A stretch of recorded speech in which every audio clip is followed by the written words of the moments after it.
All right, I'm going to go over a quick start to the next page transition one. Some of you might finish early in the class, and I want to make sure you have obviously something to work on. If you worked on your planning outside of class, that's always the best. When you come to class, you should really be able to focus your time on building the stuff using the software. If you don't and you're planning stuff in class, then obviously that takes away from your time of actually getting the software and start using it. So every assignment will have some kind of planning. This one will be no different, right? And obviously you will be turning in those things as well. So don't get these yet. You can fill this in later. This is a page transition. So the idea with this assignment is that we're taking a completely blank screen, transitioning stuff onto it to cover the entire screen, and then transitioning that stuff off. So basically it has to cover the screen. So imagine you had a video of a dog running into a sprinkler. You needed to cover it up because the dog's going to get hit with an asteroid in the next shot, and we don't want to show a cut. Okay? So we need to cover the screen. The next video pops in behind it, and then that goes away, and then we can see the next video. So we'll be building transitions to use between pieces. Okay? Our objectives, we're staying organized. We're creating keyframes. Those two things we will do on every assignment. Using Easy Ease, Graph Editor, and Motion Blur. Again, we'll use those on every assignment. Specific to this one, we're going to create 5 unique transitions that animate from nothing to something to nothing. No more than 2 seconds each. Okay? So what I don't want is if there's a transition, a card, as an example, would slide in for 35 seconds and then cover the screen and then stay there for 12 seconds and then slide off the screen for another 30 seconds. That's not a transition, that's a whole piece. So no more than 2 seconds, and then each of these will be unique. So what I show up here, you can't use. You have to come up with your own ideas for these, okay? There's 1,000 different ways to create transitions. I'm going to show you a few different ones throughout the course of the next week or so, okay? We'll be using compositions, that's what we've already discussed. We'll be using pre-compositions, which we've already discussed, but this is a different way to use them. We'll also be using a variety of colors and methods. So we're doing 5 transitions. Each one of your transitions should have something different about it, okay? So it shouldn't be the same thing. So as an example, if I slide in a card from the left side of my screen to the center and then slide it off to the right, that's one transition. If I slide it in from the right, cover the screen, then go to the left, that's essentially the same transition. I've done nothing different except change the direction, okay? Let's say that I scaled something up, though, that's something different. Or I rotated something into frame, that's something different, okay? So we'll be using a variety of colors and methods. You will be submitting your artwork, so make sure that you are saving your artwork. I'm going to be returning your previous assignment today. On that sheet, as long as you had everything turned in, you get full credit in Canvas. Down here under the points received, I gave you a this is what you would get grade. Okay, so if you submitted every assignment the same way you submitted this one, you would get that grade. Okay, the first one, it's a transition. I don't really want to see these things again, so you got full credit on them. But let's say your artwork sucked. Okay, you didn't put enough time and effort into it. You just kind of like drew circles and then expected to like that's a thumbnail. It's not. So just be aware that your artwork should be artwork. You're artists. This is an art program. This is a communications program. You should push yourself to create stuff that looks very cool, even in the planning stages. Your turn-ins will be your latest After Effects file, any images, and final movie with bumper, which will eventually show.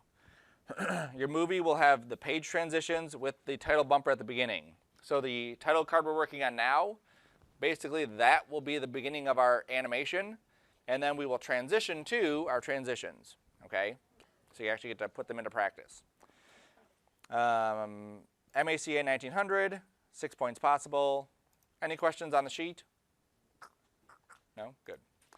I'm going to go into my P drive. I'm going to go to my folder. And I'm going to start setting up my stuff that I need. Oops.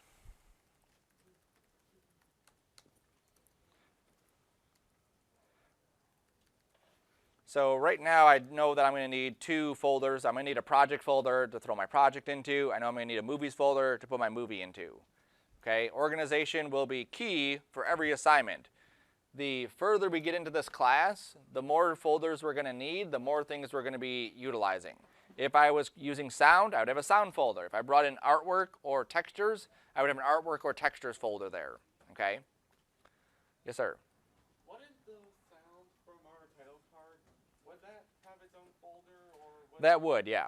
Okay, so I just didn't know if the entirety of the title card would have its own subfolder inside the Yep. folder. So on everything that I have folders for each thing, right? So like this is my planning one, so I actually should have had a planning folder here and drop my planning into there. And then I could have had, typically I leave my After Effects file right there, but I could have had a project folder and dropped this into the project folder, but I actually like to keep it out there. And I don't know why I actually made this project folder, because like I said, I like to keep it just out there. Okay. So I'm going to make a new composition. It's very easy to just hit OK and go on to the next step. I've already seen a couple people who have accepted the default settings, gone through and done animations, and then they have to redo the animation because their settings were not correct. So make sure 1280 by 720, 24 frames per second. And how long was the duration at the most? 6 seconds. You weren't here for that. 2. This is the next assignment. This is the page transition. So that'd be 2 seconds. Okay, so no more than 2 seconds. If I lock it into 2 seconds, I shouldn't have any issue. Okay, so like we said, it's going to start with nothing. Something's going to go on the screen, and then something's going to go off the screen. It has to fill the screen.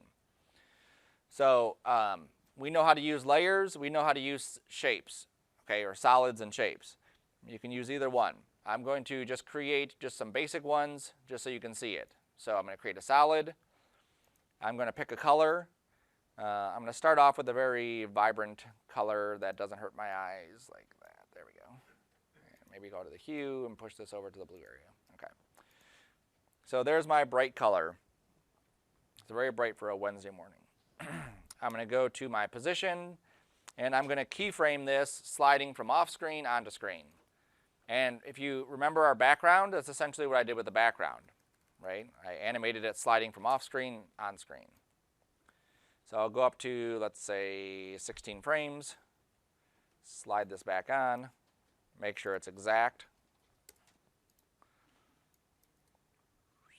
Okay. Now, as a refresher for you, what's the next step that I should do? Easy ease, right? And then go ahead, Matt, what was the next step after that? After that, we click on the diamond and finish the end transition. I thought that's what we were talking about. Oh, that part? We could have done that, right? So we could have done the end too. So actually, let's do it the right way. So we'll set the diamond here. We'll go to the end and then push that off screen. There we go. All right. Now we'll do the easy ease. Okay. Now what do we do? Graph editor, right? So again, we kind of figured out which way we want this to go, fast or slow. I'm just going to go this way, and I'm going to go that way. Okay, so it's going to go slow and then slam onto the screen, and then as it goes off the screen, it's going to go fast and then slow. Okay, so if we hit play, okay, so that is a page transition. It's going to transition from one spot to the other. Is it a fancy transition? No, we're going to fancy this up a little bit. Right now it's pretty boring. Now, just before we move on to the next step of this, if I were to, hit the right button, there we go. Is this a page transition? Why not? It doesn't cover the full screen, right? If I had a video behind that, that goes in front of it, and I switch videos, I can see that transition. I don't want to see that. I want that to be invisible. Okay, so, all right, so that's, like I said, that's pretty boring. I'm going to adjust my keyframes. I'm just going to squish these down a little bit here and squish that a little bit over there.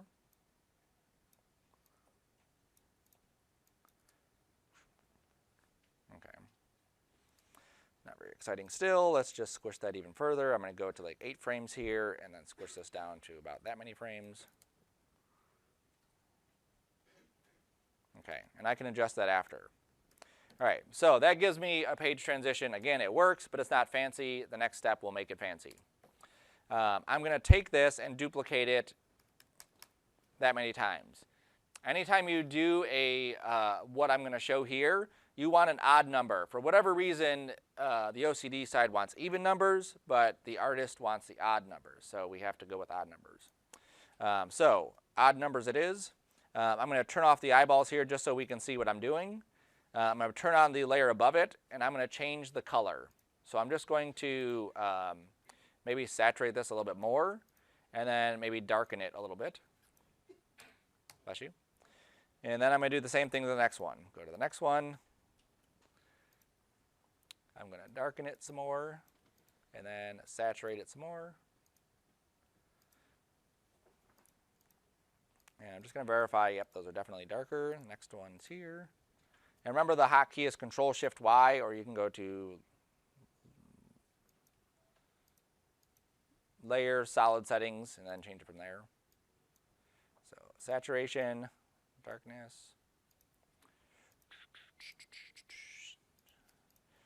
And then back to that, back to this. Really dark. And really saturated. And okay. All right, so now we have this. Okay. Now, it doesn't look any different. Everything is stacked on top of the entire thing, so it doesn't look any different except for the color. Now, watch what I'm going to do. I'm going to take the top 4 of these, and I'm just going to scoot them over one frame. That's all I did. Clicked it over 1 frame. Then I'm going to go to the next one, click that over 1 frame. Then deselect that one, click that over 1 frame. Turn that off, click it over 1 frame. So now we get this. Amazing, isn't it? All I did was duplicated, changed colors, and now we have this beautiful rainbow of blues. Is that a thing, right? Rainbows of blues? Now, watch what happens when we turn motion blur on. Hold on. Turn it on here. That turns it on. There we go. Now look at how gradating that is. Okay? Much more effective, much better than, obviously just the boring one. And all we did was duplicate the layer and offset their animations. Okay, that's all I've done. Now, you'll notice that they all animate nicely on here. We see the gradation from the lightest color to the darkest color. That's why I chose a light color to a dark color. You can go the vice versa, dark color to light color. Typically, it helps to have some relationship. If I chose 5 random colors, this would look pretty disgusting. Now, when we go on the other side here, we don't see any gradation. Okay, we see the motion blur. You can't see it, but I can. You can see the motion blur there. Let me pull this up some so you can see that better. There we go. But we don't see that color gradation like we did here. Why don't we?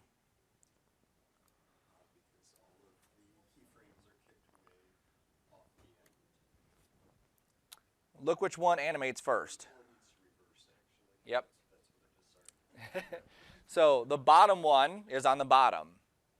When we get to over here, the bottom one is going away first, then the next one, then the next one. So by the time we get to this one, all the other ones are pretty much on their way out. I'll turn this one off so you can see that the one below it is on its way out. So if you look at this, that looks like a staircase going from the bottom left to the top right. So when we go out, I'm going to go and just move these keyframes so the stairway goes the other way. Okay, and now I'm actually moving keyframes, not the layer itself. So now if we watch this, now we get this nice transition. Okay, now we're using this as an in and out. Okay, I want to cover the screen and get rid of this. Most of the time when you're doing a big piece, you're doing a story inside of motion graphics, you'll stop when you get to that color. So I have one scene that is this animation happening, and I want to transition to my next scene. I cover it up, and then my next scene happens right on top of that blue color or whatever it is. Okay. So imagine we're doing something with land and water. One animation I have is on land. It's all green and blah, blah, blah. Then this blue one swipes in. Now my next animation happens in the water. Okay. But in this case, we're using these because we will use these for other assignments from one to the next. So that's why we're doing them like this, okay? So as simple as that was, I made one layer, animated it, coming in, going out, and then I duplicated it, changed the color, and offset. Now I'm going to label this. Final, transition from side. I didn't capitalize from. Final. Yes, sir. For the transition folders, do you want us to give like fancy names for them, or are we just calling them like transition 1, transition 2? You can call them transition 1, transition 2. That's fine.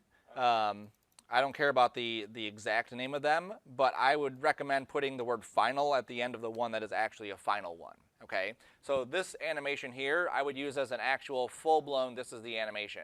Some of these will not. Some of these will create a clip which we'll then put into another composition and do something with, and that would be the final one, not the original piece. Okay, so you might have 20 compositions, but only 5 of them are actual compositions that we're using as transitions. And we're, again, just like the title card, we're doing these as an assignment. By the time you get to maybe our 4th or 5th assignment, these should be like no-brainers. Like you could make all of these within an hour if you wanted to, okay? We're having more time for that, but you will. So I'm going to make another one. This one is going to be rotate, translate. I'm going to create another solid. I will give this a different color. That's really bright, isn't it? I guess we're going to go with that. We're just going to go with this green. All right, let me just kick that back. All right. So this one, I'm not going to do one thing. Position was the only one I did in the last one, okay? This one I'm going to change it up. So I'm going to go to my rotate. And I want to rotate this into frame, okay? I don't want to do that. I want to have it actually like rotate into frame. So why isn't it rotating from the bottom left corner? Anchor point. So what's the hotkey for anchor point? Because I want to know. One person laughed at that. One person. I should have got raucous laughter. All right, so I hit Y, I hold control, I drag it down to the corner, and now I can change where that pivot is. Okay, so same process. I'm going to click on the keyframer. I'm going to go up. I know 8 frames is like a good number to go. And then I'm just going to reset that. And then I'm going to scooch you up a bit. And I'll hit my diamond. Scooch up a bit more. Maybe a 12 here. And then go off frame. Okay.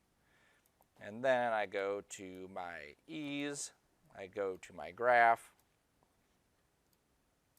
And I'm really going to push the speed to these points here. All right.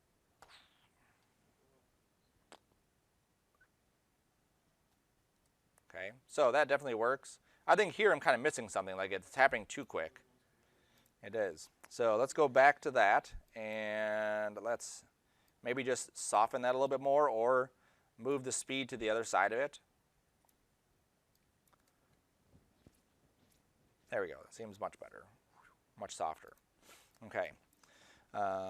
So what is the next step after this? After I have one done? Duplicate. Yep. A what? Not an even number. Odd. You said uneven? Okay. Uneven, I guess that's the same as odd, right? All right. So, and this time I'm going to pick crazy colors, just so you can see what happens when you pick crazy colors that don't match at all. And sometimes I actually pick crazy colors, and they, for whatever reason, seem to actually work. There we go. So it's green.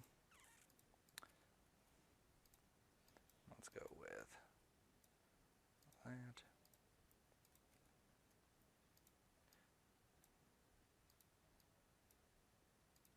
All right, so let's just see what happens there. Okay, so we just have the one, and then the next step is Assign the keyframe. Offset first. Or offset the keyframe. Yep.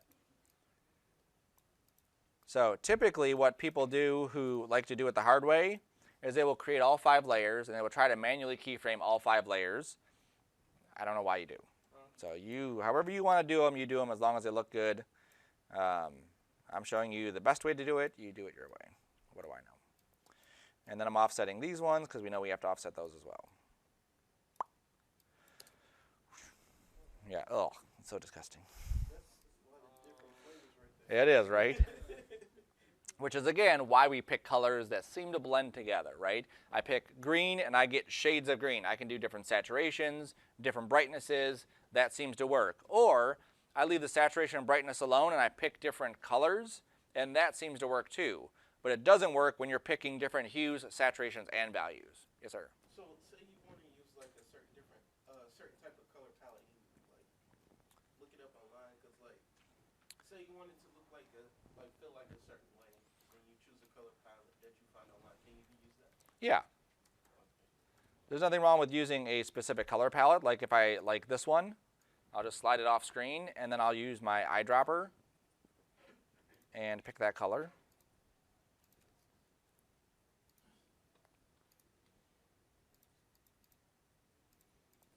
As long as it looks good, then it works. If it doesn't look good, then it doesn't work.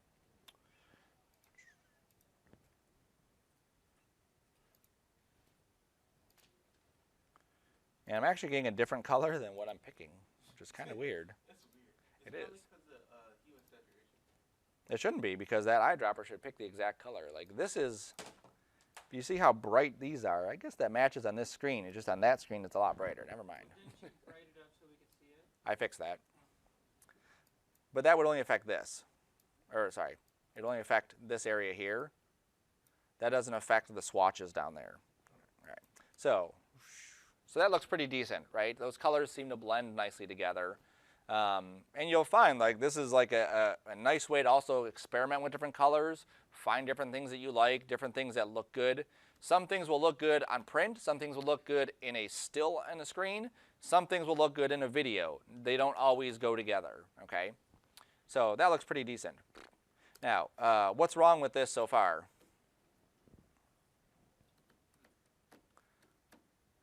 What did I name my composition? Rotate, translate. Did I translate it all? No. So I've only animated one property, rotate. So I'm going to animate two properties, and I'm going to eliminate these keyframes here.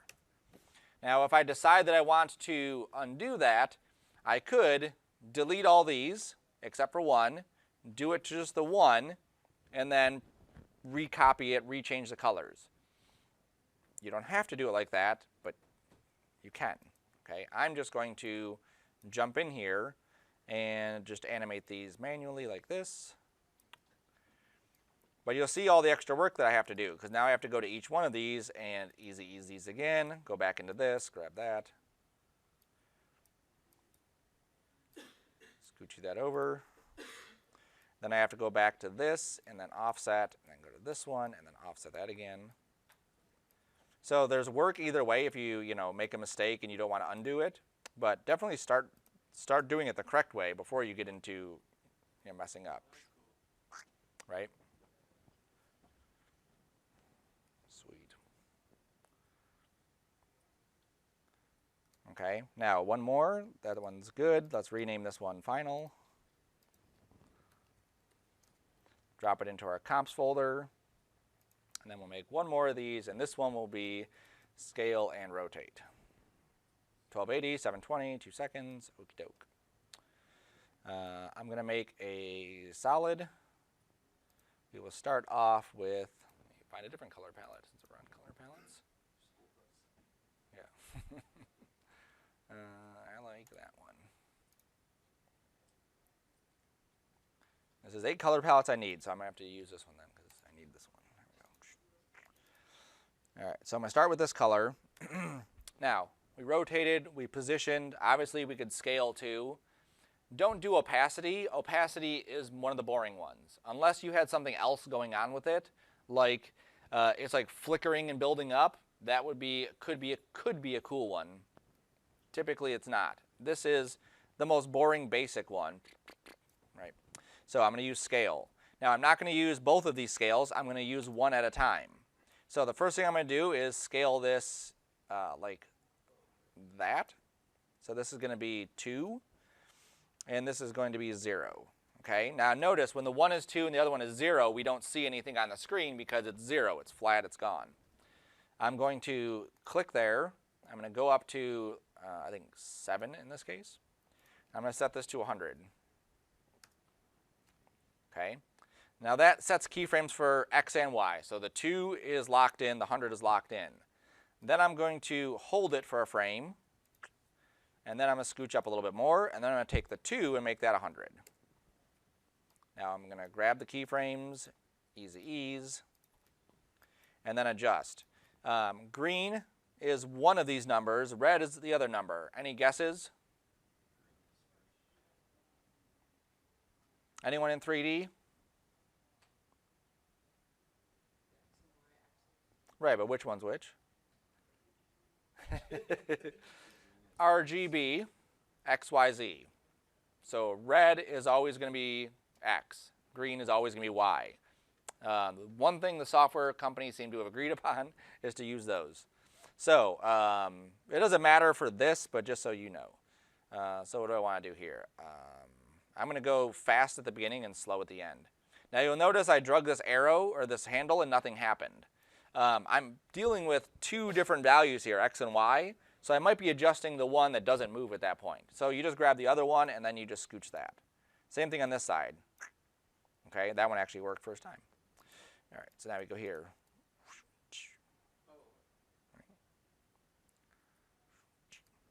All right, that's cool. Now I'm going to go and set a keyframe here, and I'm going to reverse this. So I'm going to go up a few frames. I'm going to scale this in like that to, oops, no, that's the way I did it. I'm going to do it the other way. I'll set this one to 2. Go up a frame, lock it in, go up a little bit more, and then set this to 0. Now I don't need to ease these because they're already eased. They already have the hourglass shape. I can just jump into here and just adjust. So the speed should happen at the end of this. We're so close to that. There we go. Oops.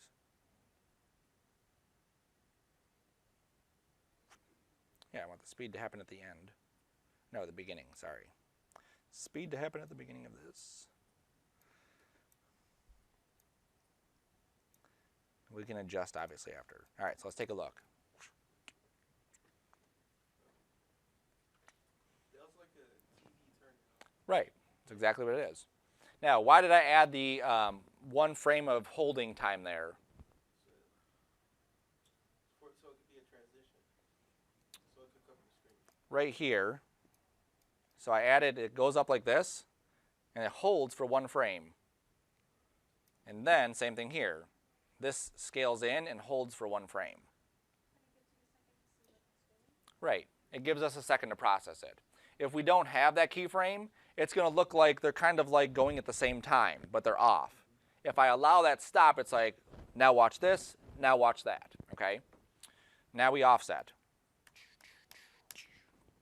And because I have my palette over here, I'm just going to eyedrop to the next one. And you just have to ignore the icon that's over there because when I eyedrop, it actually turns to like the magnifier, but it still works. Eyedrop that. Eyedrop that. Go. And then we offset. Now I'm offsetting it 1 pixel or 1 frame. You could offset it 2 frames. What do you think it's going to do? It's going to make it a little bit longer, but that transition from one to the next, we'll see more of the colors. Okay? So one thing that can happen is as we're zooming these things onto the screen, we might miss something. Okay? It might happen too quick to see a transition. We give them each a little bit more time to show each other, or to show themselves, and then we get more of that thing happening. I'm going to turn this on. We already know the next stage of this, so I'm just going to adjust this as well. Now I did run out of space. My top one, which is right here, this one is right at 2 frames. So if I started grabbing these and nudging those over to the right, I'm going to fall off of my 2 seconds. So I have to decide how I want to adjust this. I'm going to opt to meet these in the middle. So I know this will be at the end, so I'm going to put this one at the end. And then this one will be before the end. This one will be before that. This one will be here. And this one will be there. Okay, so that feels good. Now it's 2 frame distance here, or 2 frames between these. This is only 1 frame. All right, so motion blur's on, yes, cool. All right.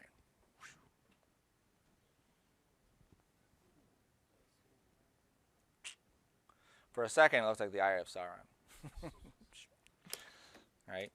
Okay, so there's the idea, right? So you're going to create 5 unique transitions. So use the same techniques, but make yours different than mine, okay?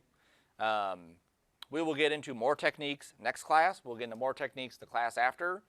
I'll just keep adding different things in here of how we can do different items to this. Don't forget the stuff you've already learned. You could add even on top of these some of your like blippy type effects. So like as the thing like spreads out and hits the corners, I could have little like starbursts happen if I wanted to, okay? It might be too much, it might be too busy, but you get the idea, okay? And of course I want to then label this because it's super awesome. I'm going to fix it because I didn't rotate. So I'm just going to scale and do final. And I will drop that into that. And then make sure I save because I haven't saved a single thing in this file. Fall 1900 page transition. Arcona page transition. Cool. Questions on that yet? All right. I will